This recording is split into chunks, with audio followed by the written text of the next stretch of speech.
Hey guys, today I've got some Shabby Chic DIYs for you. With Valentine's right around the corner, Shabby Chic decor fits in very nicely with that holiday.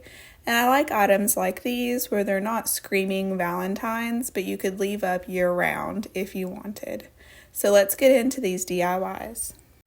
I made this printable and it will be in the description box for you. And I just got these images from a book from the 1800s, some sort of fashion book, and it had a lot of pages of these ladies just standing around, and I just digitally, took them out of those pages and sort of cut them off at the waist there to make this printable for to work with this project. I have 2 bundles of roses here. One bundle I got from the Dollar Tree, this first one here, and the other one I got from Walmart. With the one from Dollar Tree, there are 6 roses on there, and the one from Walmart has 9. And the one from Walmart has these little white flowers or baby's breath or whatever they are as well, but I won't be using those in these projects. I'm just showing you here that it was $3.98 $4 for the Walmart roses. They are more full and they just look a little bit nicer, but both work fine for this project. In fact, they both worked equally fine, just, the different roses had just a different look to them. The first few of these that I made, I started out using this technique where I cut into the base of the rose to make a slit to put the woman's torso down into there. I just took, and just for safety, using these pliers, and then cut through there so that I could put the paper down inside there. But as this project went on, I just started gluing, not even cutting off the base of the piece of stem there. And I just started gluing the woman to the little piece of stem that's sticking up when you pull these rose heads off of the stem. So either way is fine. This way does look a little bit nicer if you're not going to be covering around her waist there where the rose meets her waist. But I ended up doing gluing things, so it hid where it was attached, so it didn't really matter how I attached it. So that's just personal preference. This way does take more time as opposed to just gluing it to the rose as it is. And each of these women, I just used a different, something different on each one. This one, I just cut out little leaves out of the bigger leaves to hide that transition where the paper ends and the rose begins. And you can this is a great project to use little scraps, little tiny craft supplies that you might have, and just use different things and use your imagination.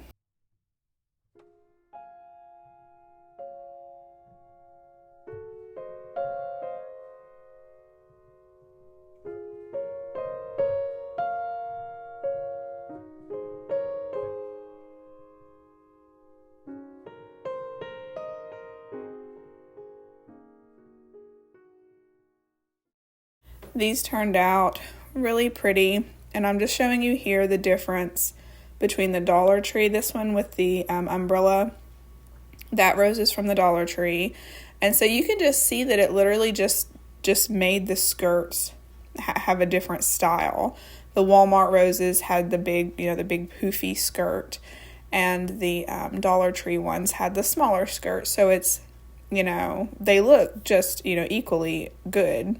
They just are just different, that's all. These would look great on a Valentine's Day tiered tray. They would look great strung up together in a banner of sorts. They're also, nice just to sit around randomly in random places. But I will be incorporating some of these into a wreath.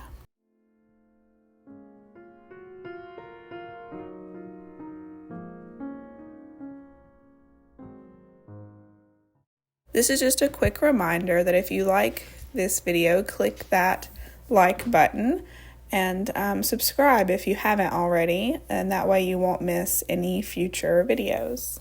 I have this wreath, this straw wreath from the Dollar Tree Plus section for $3, and it's a good size, but I'm wrapping it in this embroidered trim that I have.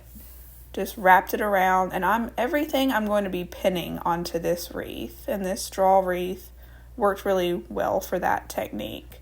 I have these T-pins here, and I'm just going inside the rose and then just, piercing it and connecting, attaching each of these roses, these rose ladies, to this wreath. And then in between, in the empty spaces, I'm just going to, add some of these with little push pins. I'm going to add straight pins. I'm going to add these leaves here in between to fill in the empty spaces. You could use hot glue, but just pinning it means that I can disassemble this, later and use all these pieces in a different way if I wanted to.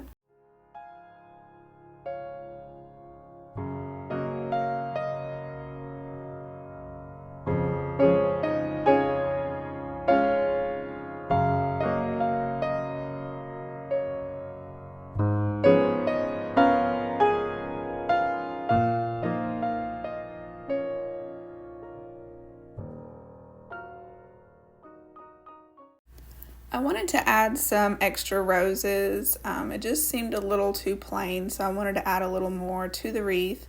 So I just took the remaining roses from Dollar Tree and I cut them down because they were going to be sticking out off of the wreath a little too much. So I just cut them down to make them into smaller little flowers here. And then I'm just going to take these push pins, and these push pins have, these straight pins have little pearls on the end. And so I'm simply just sticking, the pin through the center there. There's a tiny little opening there where the stem connects to the rose, and just pinning those right to the wreath. These would look really good on a green wreath with greenery on it, but I just didn't have one. I think that the little rose ladies would really pop off of there with a darker background. I think it would look even better, but this is what I had, and so that's what I used.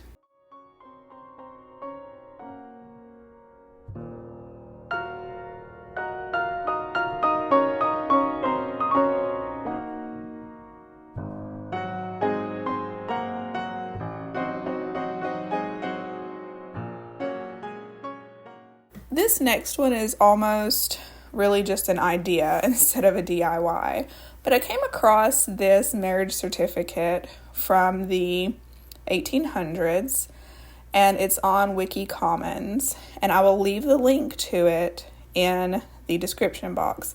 And they have really high resolution files for it, so it's a good file for printing off, even a bigger size.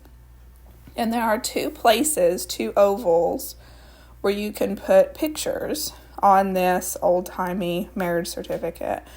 And I thought it would be really neat. You can go and search on Etsy, and you can get a custom silhouette made for as little as $10 on there. So I just went into, because I use Photoshop, I just went in and I happen to have, and you probably will, a marriage, a photo from your wedding where you're looking at each other. Oftentimes the photographer will take a shot like that.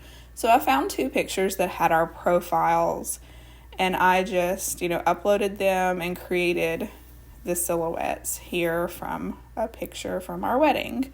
And so that's mine and my husband's silhouettes there. And I just inserted them into the ovals. But you could just take two pictures and cut the photos out in an oval, and I put them into the ovals there. There's several things that you could do there that you could put inside of those ovals. I went ahead and removed the witness spaces at the bottom, and I will make that as a printable if you would like a copy. So there will be the link to the original marriage certificate, and then there will be a link to a printable where I took off the witness spaces. So those will be down in the description box, and then you can fill it out, and just write whatever, and it would just be really cute hanging up in a, master bedroom or something like that. I just thought it was a really cute idea and just a fun little sort of romantic craft to do. For this last one, I have one of these jars from the Dollar Tree. This was in the regular section, so it was just $1.25, which I thought was a great deal. This is a good sized jar with a pretty nice lid on it for $1.25. But I do want to put a little knob on the top, and so I'm just hammering a nail into the center here of the lid, and then I'm going to make that hole a little bit bigger. I have a knob from Hobby Lobby that I bought, and it was half price, but that did make this jar into more like a, $3 jar as opposed to a $1.25 jar when I add the cost of the knob. But you can find knobs for cheaper than that. But this is just what I had. And so I used a little metal file. You could use a nail to just twist and, make a circle, and you can make, because it's kind of cheap, thin metal. So it wasn't difficult to make that hole bigger for this bolt on this knob to fit down in there. I began just taking my rub and buff and putting it right on the metal, but the coverage wasn't doing as well as I would have liked. So I realized I needed to paint it first. And then once I did that, painted it with some chalk paint, then the rub and buff was giving much better coverage on the lid there. I just put some loose pearls down to the bottom of this jar. And I'm just going to make like a little Valentines or Shabby Chic vignette down inside of this jar here. So I have this old spool. And I'm just going to take a piece of lace trim and glue that on there, and then take a piece of gold trim and glue that over that to just sort of bring the gold from the lid down inside of the jar.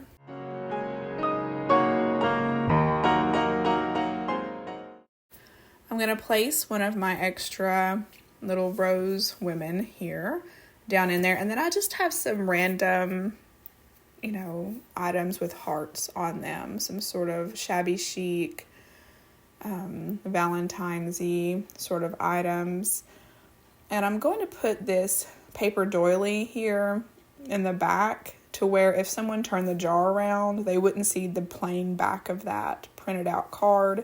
They would see, it would look fine on the back as well. So I am just layering these items in here.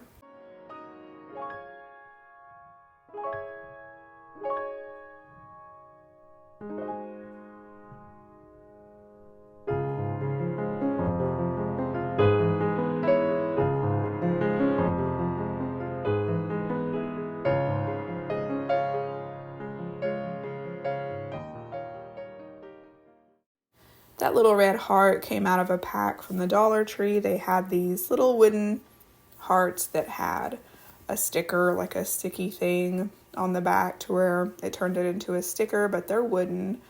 And some were painted, some weren't. And I did put a little bit of watered down antique wax just to sort of darken that red up. It was a little brighter. So that the spool would stay still, I just put a dollop of hot glue on the bottom, and that won't be a permanent hole, but that will keep that still in there and keep it from moving around. And that popsicle stick is one of the skinny sticks that you can get. I think Walmart carries them. They're called skinny sticks. This project was really fast, and I really like how it turned out. I did add one more little wooden heart. It just had sort of an empty space there in the front. So I just added that there. And this jar would look nice on a tiered tray as well.